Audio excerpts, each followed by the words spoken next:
You may remember this story. Last summer, a very creepy guy walked into the women's locker room at the Wee Spa. Remember that? Witnesses say he exposed himself to several women as well as an underage girl.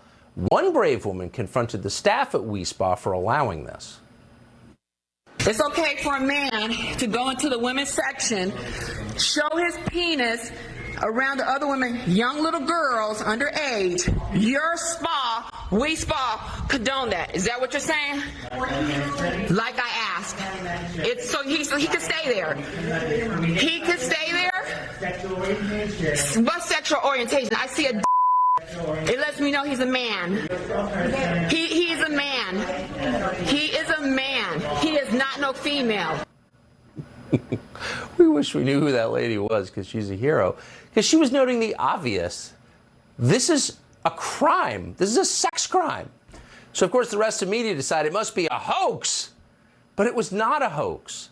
And the person who stayed on this in the media, there was only one. It was Andy Ngo. And he identified this pervert, a guy called Darren Marager, who turned out to be, you'll be shocked to know, a career sex criminal.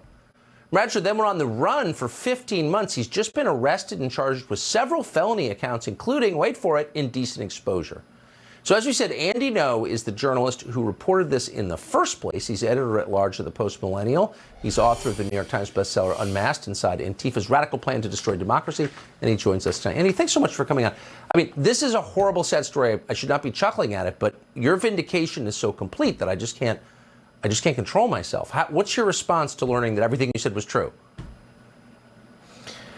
Well, I guess maybe this can be some, hopefully, pathway for the people that law enforcement have identified as victims.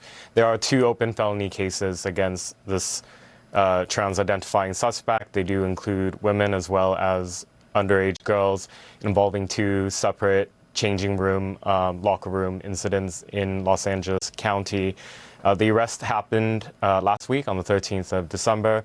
I did reach out to the LA Sheriff's Office, and they did confirm that even though Marager has legally identifies as female, and under California law, it's self-ID, but because of the anatomy of this person, Marager is being held in a men's inmate facility at the moment. What would you say to the members of the media who dismissed your initial reporting as a hoax?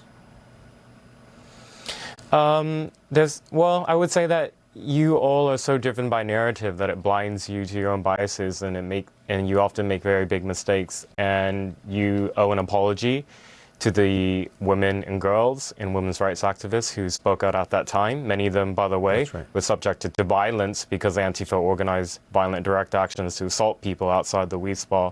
So there needs to be an apology, but we know 15 months on, that apology hasn't come and won't come. Yeah, speaking as someone who was himself attacked and injured and wound up in the hospital from Antifa's violence, you would know. We appreciate your coming on tonight to tie a bow around that story. Andy Ngo, thank you. My pleasure.